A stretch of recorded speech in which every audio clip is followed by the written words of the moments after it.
Assalamualaikum warahmatullahi wabarakatuh. Selamat pagi anak-anak. Ketemu lagi dengan Pak Guru. Kita pagi ini akan belajar tentang pelajaran matematika. Tetapi sebelum belajar, marilah kita berdoa terlebih dahulu. Wahid, Isnain, Salata. A'udzu billahi minasyaitonir rajim. Bismillahirrahmanirrahim. Raditu billahi rabba wa bil islami dina wa bi Muhammadin nabiyyan wa rasula. Rabbi zidni ilma warzuqni fahma. Amin ya rabbal alamin. Terima kasih anak-anakku yang berbahagia. Kita akan belajar tentang pecahan, ya. Kalau kemarin kita belajarnya tentang pembagian, kita akan belajar tentang pecahan. Yang pertama, kita menulis lambang pecahan. Tetapi apa toh pengertian dari pecahan itu?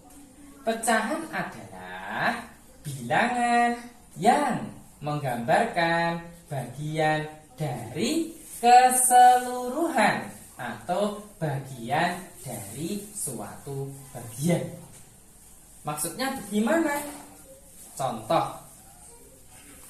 Di sini Pak Guru membawa sebuah kertas, di mana kertas itu merupakan satu bagian, ya. Ini satu bagian. Tetapi sama Pak Guru, sama Pak Yunus, ini dibagi lagi menjadi 4 sama besar. Nah, yang dinamakan bagian dari suatu bagian yaitu ini, salah satunya ini bagian dari semua bagian.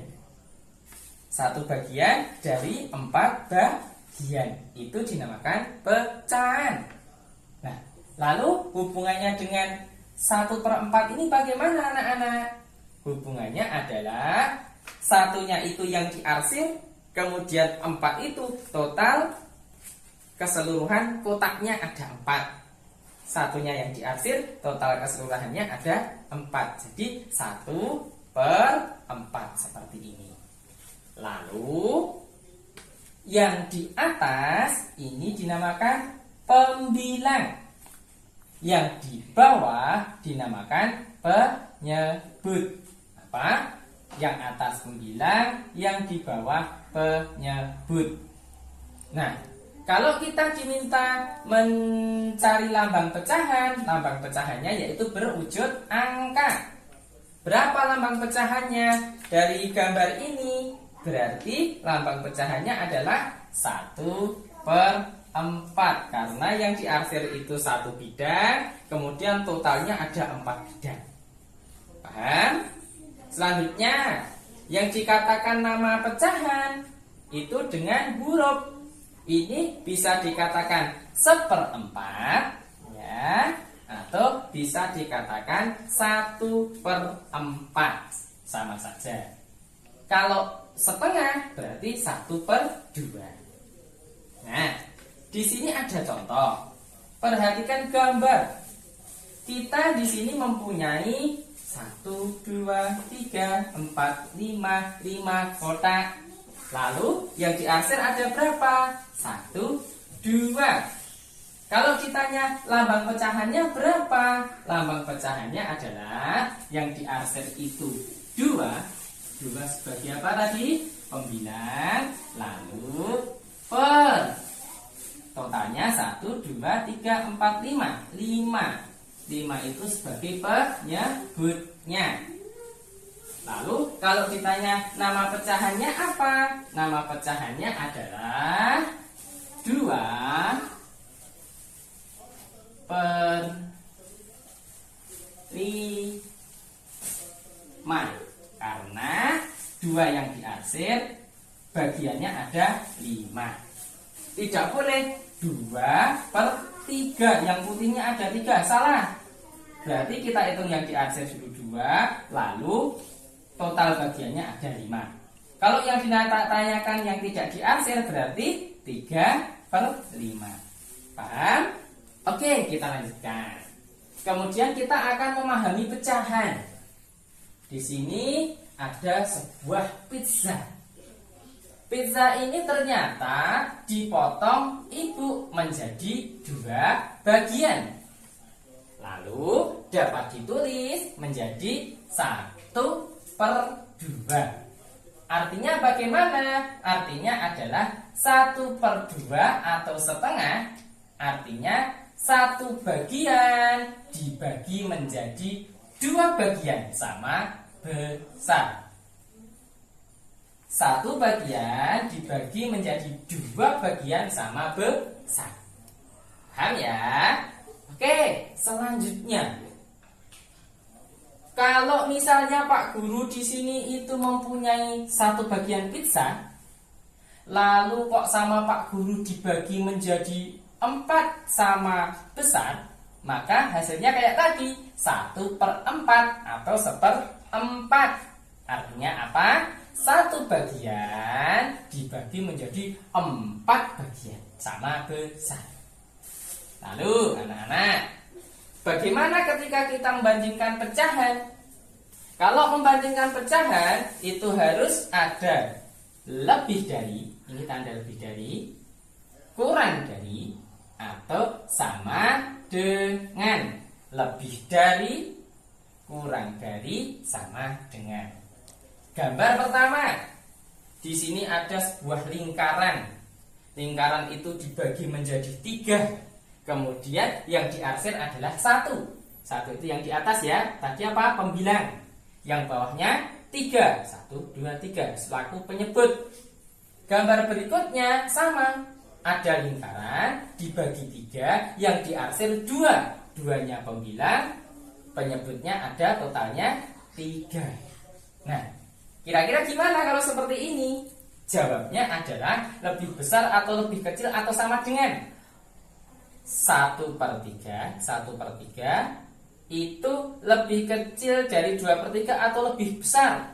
Jawabannya adalah 1/3. Gambarnya yang diarsir itu lebih kecil dari 2/3. Ini lebih kecil dari ini. Kalau dibalik, 2/3 yang ini itu lebih besar daripada 1/3.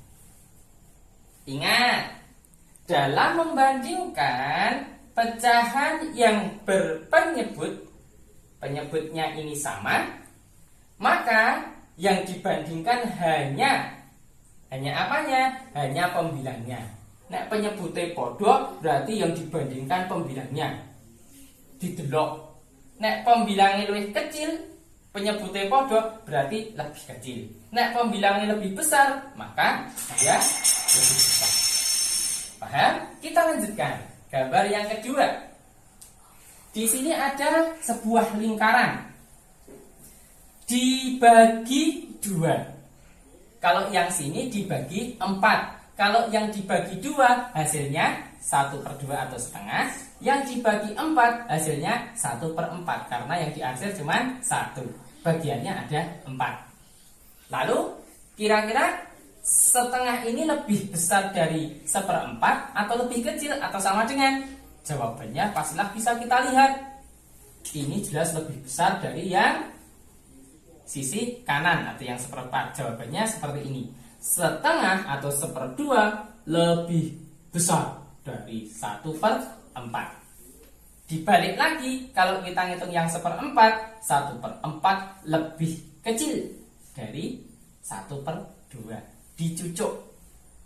Yang perlu kita ketahui apa? Yang perlu kita ketahui, semakin besar penyebut itu tadi yang di bawah, ini nek luwih gede, lebih besar, maka hasilnya malah lebih kecil. Nek penyebutnya ini lebih besar, penyebut itu yang ini ya, yang bagiannya ini lebih besar, dibanding dengan yang lebih kecil, maka hasilnya lebih kecil. Namun ini punya syarat. Syaratnya apa? Jika penyebutnya berbeda, ini kan berbeda, harus diperhatikan pembilangnya yang atas. nek penyebutnya beda, pembilangi yang atas sama, maka gampang. Nek sing lebih banyak, yang lebih banyak itu adalah yang lebih kecil. Kalau lebih kecil itu dicucuk, kalau lebih banyak itu dicelongop. Paham? Oke, selanjutnya tentang penjumlahan dan pengurangan pecahan. Ini lebih mudah lagi. Bagaimana anak-anak? 3/8 ditambah 2/8 sama dengan berapa? Ini penyebutnya sama, tinggal dipindah 8. Nah, kita tinggal mengerjakan yang pembilang. Ingat-ingat, sing dhuwur namanya pembilang. 3 ditambah 2 sama dengan 5. Sudah ketemu. Selanjutnya, ini ada titik-titik pecahan, titik-titik pecahan. Hasilnya lah kok 3/7. Bagaimana kira-kira? Sama saja. Ini jelas penyebutnya ditulis 7, 7. Nah, ini 3. 3 itu bisa jadi 1 ditambah 2. 1 tambah 2, atau dibalik bisa 2 ditambah 1, hasilnya 3. Kalau yang pengurangan, Pak, kalau yang pengurangan 7 sama 7 sama ya penyebutnya. 8 kurangi 3 hasilnya 5. Jawabannya 5/7. Kalau yang ini, Pak, oke, ini penyebutnya tulis lagi 8. Ini 6 ya, Pak. Kalau 6 berarti kira-kira berapa? Angkanya adalah bisa jadi 9 dikurangi dengan angka 3. Benar enggak? 7, 8, 9. Iya, angka 3. 9 kurangi 3 hasilnya 6. Yang bawah 8. Pak, ini bisa enggak lebih dari ini? Bisa. Di sini bisa 10 dikurangi 4 hasilnya 6. Di sini bisa bermacam-macam jawabannya. Seperti itu anak-anak. Jadi kita tadi sudah belajar tentang apa? Menulis lambang pecahan. Oke. Kemudian memahami pecahan. Oke. Kemudian penjumlahan dan pengurangan dan membandingkan lebih besar, lebih kecil atau sama dengan. Lalu bagaimana tugas anak-anak selanjutnya? Nanti anak-anak coba dibuka buku CSIT-nya halaman 145, kalian kerjakan. Halaman 152 kalian kerjakan. Dan halaman 171 kalian kerjakan nomor 1, 3, 5, 8, dan 9. Nah, ini nanti boleh dikumpulkan. Maksimal hari Ahad tidak apa-apa. Kita kumpulkan ke wali kelas masing-masing. Insya Allah pecahan mudah. Dan Pak Guru berpesan, karena kita sebentar lagi sudah mau PTS, anak-anak harus rajin belajar, tambah semangat, tetap antusias, motivasi diri, banyak makan, dan jangan lupa selalu jaga kesehatan. Begitu ya anak-anak. Cukup sekian dulu dari Pak Guru. Kita insya Allah besok bisa lanjut kembali. Assalamualaikum warahmatullahi wabarakatuh.